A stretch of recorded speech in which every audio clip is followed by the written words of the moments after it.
Hello everyone, I welcome to my YouTube channel study with Bhaskar. मैं आज आपके साथ कुछ इंपॉर्टेंट क्वेश्चंस जो कि अपकमिंग बीएड एंट्रेंस जो कि गुवाहाटी यूनिवर्सिटी, बड़ौदा यूनिवर्सिटी और साथ ही साथ डिब्रूगढ़ यूनिवर्सिटी के जो एंट्रेंस आ रहे हैं उसमें आपको हेल्प करेगा।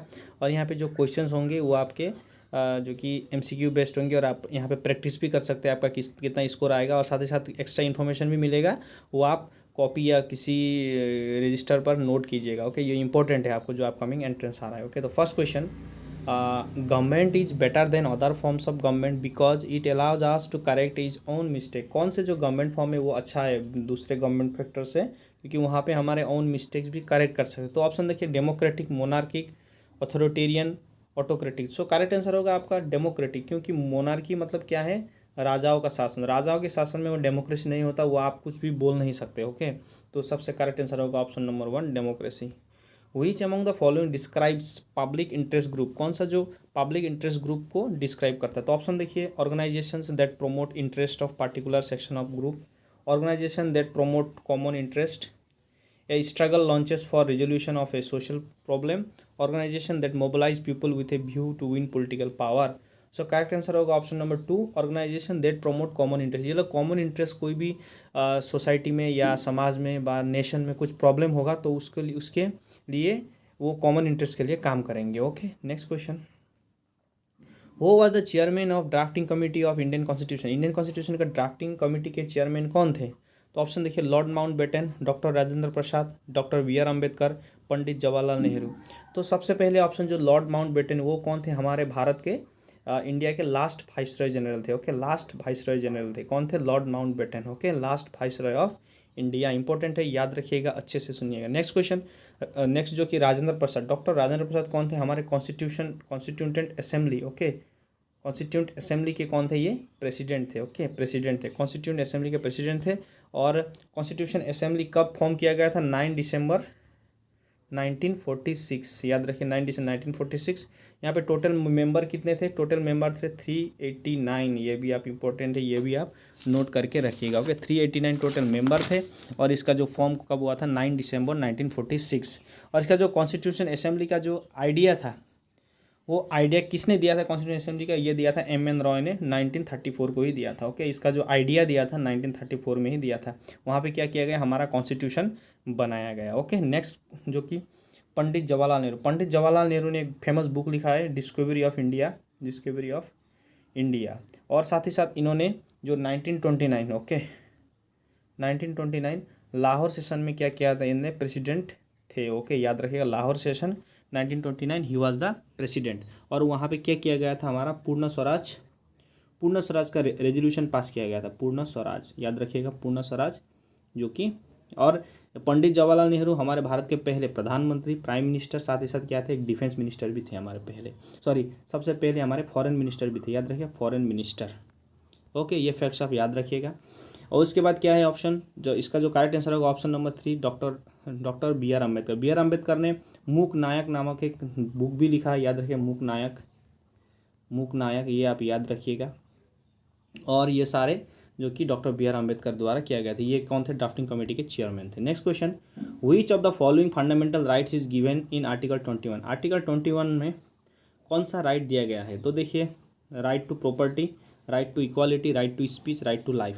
सो इसका जो करेक्ट एंड अप्रोप्रिएट आंसर होगा आपका जो कि ऑप्शन नंबर, जो कि इसका करेक्ट आंसर होगा आपका article 20, right to life. Okay, article 21 किसको क्या देता है, राइट टू लाइफ। और राइट टू प्रॉपर्टी जो कि आगे क्या था, एक फंडामेंटल राइट था, फंडामेंटल राइट था। अभी क्या है, ये एक जो कि आपका नॉर्मल राइट है। ओके, जो कि 1978 में जो 44th अमेंडमेंट एक्ट हुआ था, 44th अमेंडमेंट एक्ट में इसको एबोलिश किया गया। ओके, एबोलिश करने के बाद ये एक नॉर्मल राइट बन चुका है। उसके बाद क्या है ऑप्शन में, देखिए, right to equality. Right to equality कितना आर्टिकल में है, राइट टू इक्वालिटी आपका आर्टिकल 14 to 18 में है। ओके, आर्टिकल 14 to 18, ये भी आप याद रखिएगा। और राइट टू स्पीच, स्पीच का आर्टिकल कितना है, आर्टिकल 19। ओके, हमारे ये सब फंडामेंटल राइट है, आप वेरी मच इंपॉर्टेंट। और फंडामेंटल राइट जो है हमने कहाँ से लाया था, ये लिया था हमने यूएस कॉन्स्टिट्यूशन से, उसके जो अमेरिका के कॉन्स्टिट्यूशन से हमने बोरो किया था। ओके, ये भी आप याद रखिए। Next question, which among the following article states that there should be no discrimination on grounds of caste, religion, race, sex, place or birth। कौन सा जो एक फंडामेंटल राइट है जो प्रोपोगेट करता है कि कास्ट रिलीजन के ऊपर हम डिस्क्रिमिनेट नहीं कर सकते। ओके, तो इसका जो करेक्ट आंसर होगा आपका ऑप्शन नंबर 1 आर्टिकल 15। आर्टिकल 21 क्या है? राइट टू लाइफ, मैंने अभी बोला था आपको राइट टू लाइफ। आर्टिकल 25 जो कि right to propagate any religion. Okay, कुछ भी कोई भी रिलीजन आप मान सकते हैं। ओके, आर्टिकल 25 से।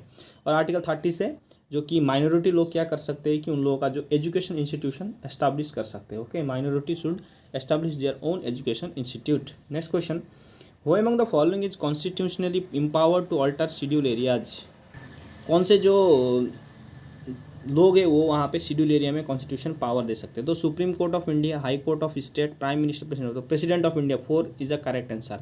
6 शेड्यूल एरिया जो हमारे नॉर्थ ईस्ट में कौन से 6 शेड्यूल एरिया? तो चार जगह पर है। ATMM करके आप याद रख सकते हो। ओके, ATMM आपका जो कि असम, त्रिपुरा, उसके बाद मेघालय और मिजोरम। ओके, ये सारे आप याद रखिएगा, असम, त्रिपुरा, मेघालय और मणिपुर। ATMM ये सारे एरिया में जो कि 6 शेड्यूल एरियाज में पड़ते हैं। जो कि असम में 6 शेड्यूल एरिया का एग्जांपल जैसे BTAD। Okay, BTAD, Karbi autonomous council, ये सारा क्या है? 6 शेड्यूल एरियाज है। Okay, how is the president of India elected? इस प्रेसिडेंट ऑफ इंडिया को कैसे इलेक्ट किया जाता है? Directly by public voting, by single transferable vote, by secondary voting system, all the option. Okay, इसका करेक्ट आंसर होगा option number 2 by single transferable vote. Okay, who among the following has written the book discovery of India? मैंने जो बोला था discovery of India book किसने लिखा था? तो ये लिखे थे हमारे जवाहरलाल नेहरू। ओके, प्रधानमंत्री हमारे पहले।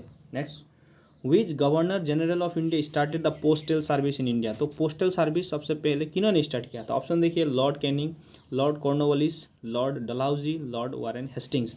करेक्ट आंसर होगा ऑप्शन नंबर 3 लॉर्ड डलहौजी। इन्होंने बहुत सारे काम किए थे, जैसे 1853 में जो पहले रेलवे जो इंडिया में आया था वो इन्हीं के टीन्योर में ही आया था।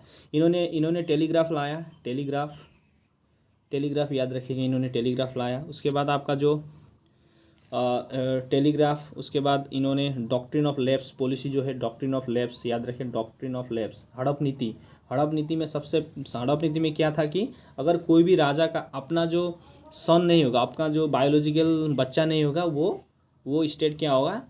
ब्रिटिश के अंडर ऑटोमेटिक चला जाएगा। उसको क्या कहते हैं? Doctrine of lapse. ओके, हड़प नीति ये जो उन्होंने लाया था, जो हमारे जो लॉर्ड डलहौजी ने। और इन्होंने टेलीग्राफ, उसके बाद PWD डिपार्टमेंट, पोस्टल, ये सारे डिपार्टमेंट इन्होंने लाए थे। तो इसका करेक्ट आंसर होगा आपका option number 3 Lord Dalhousie. Next question, वो एबोलिश जजिया टैक्स? जो कि जजिया टैक्स किन्होंने एबोलिश किया था? तो ऑप्शन देखिए, जहांगीर, हुमायूं, अकबर, औरंगजेब। सो करेक्ट आंसर होगा अकबर। ओके, अकबर ने ही जजिया टैक्स किया था, एबोलिश किया था। अकबर ने एक जो कि धर्म निकाला था, याद रखिएगा, दिन ए इलाही बोल के 80, जो कि 1582 में, याद रखिएगा 1582, दिन ए इलाही। अकबर जो कि क्या था? मुगल साम्राज्य का श्रेष्ठ राजा माना जाता है इसको। इन्होंने बहुत सारे काम किए थे और ये थोड़ा रिलीजन के ऊपर न्यूट्रल था। वो सब मतलब रिलीजन को रेस्पेक्ट करने के लिए हेल्प करता था और बहुत सारे ऐसे काम भी किया था। तो याद रखिएगा। Arrange the following historical event in the chronological order of their occurrence. तो क्रोनोलॉजिकल ऑर्डर में दिया गया है। तो सबसे पहले क्या है? नॉन कोऑपरेशन मूवमेंट कब हुआ था? 1920, याद रखिएगा। Civil disobedience movement 1930। ओके, उसका चोरा चोरी 1922। तो आप अरेंज कर सकते हैं 1, 3, 2। ओके, तो इसका जो ऑप्शन देखिए 1, 1, 3, 2, option number 1 is the 1, 3, 2, option number 2 is the correct answer, याद रखिएगा। Next question, which of the following pair is incorrect? कौन सा पेयर इनकरेक्ट है? Abul Fazal chief adviser, Faizi point, Birbal finance minister, all of this. सो आप लोग खुद आंसर टिक करने का ट्राई कीजिएगा। बीरबल जो फाइनेंस मिनिस्टर, ये गलत है। In which of the following country the Kalahari desert is located? तो कालाहारी डेजर्ट कहाँ पे लोकेटेड है? India, Pakistan, Botswana, Kenya. तो बोत्सवाना जो कि अफ्रीका का एक कंट्री है, वहाँ पे लोकेटेड है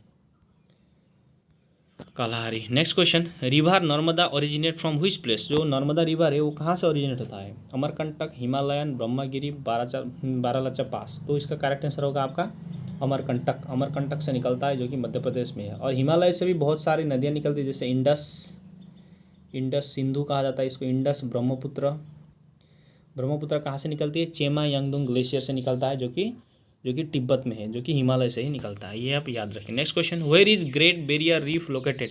ग्रेट बैरियर रीफ कहाँ पे लोकेटेड है? India, Pakistan, Australia, South Africa. So इसका करेक्ट आंसर होगा आपका ऑप्शन नंबर 3 ऑस्ट्रेलिया। ऑस्ट्रेलिया में लोकेटेड है ये Great Barrier Reef. 16 number question, Siachen Glacier is located near to which of the following valley? Siachen Glacier कहाँ पे मिलता है? Nubra Valley, Don Valley, Silent Valley, Neelam valley. तो करेक्ट आंसर होगा option number 1 Nubra Valley. Okay. First Assamese who fought against British was? First Assamese जो British के against fight किया था वो कौन था? Maniram Dewan, Gomdhar Konwar, Piyoli Phukan, Kushal Konwar. So correct answer option number 2 Gomdhar Konwar. Next question, in which of the year Kaziranga national wildlife sanctuary was elevated to national park? कब इसको एक नेशनल पार्क घोषित किया गया? ऑप्शन देखिए 1970, 1978, 1974, 1977। सो करेक्ट आंसर होगा ऑप्शन नंबर 3 1974। इसमें जो सबसे फेमस है आपका वन हॉर्न राइनो, ये आप याद रखिएगा। Next question, name the only Ramsar site located in Assam? कौन सा एक ओनली रामसर साइट है जो असम में लोकेटेड है? ऑप्शन देखिए दीपर बिल, लोकटक लेक, पदुमपुखुरी। तो करेक्ट आंसर है option number 1 Deepor Beel. Next question, the popular uprising of Assam known as Patharughat battle took place in which year? Patharughat युद्ध कब हुआ था? ये बहुत इंपॉर्टेंट एक इवेंट था जो ब्रिटिश इंडिया में। तो इसका जो हुआ था कब हुआ था? 1894 में हुआ था, जो कि और पथरुघाट लोकेटेड कहाँ पे है? दौरोंग डिस्ट्रिक्ट में, याद है दौरोंग डिस्ट्रिक्ट में लोकेटेड है। और जो ऑप्शन में देखिए आपका 1861 है, इसको क्या कहा था? फुलगुरी धेवा नामक एक जगह पर जो कि अपराइजिंग हुआ था, इसको क्या बोला जाता है? फुलगुरी धेवा। तो ये सारे पॉइंट्स आप याद रखिए और इसका जो एक्स्ट्रा पॉइंट भी ये भी आप याद रखिएगा। Thank you for watching, have a nice.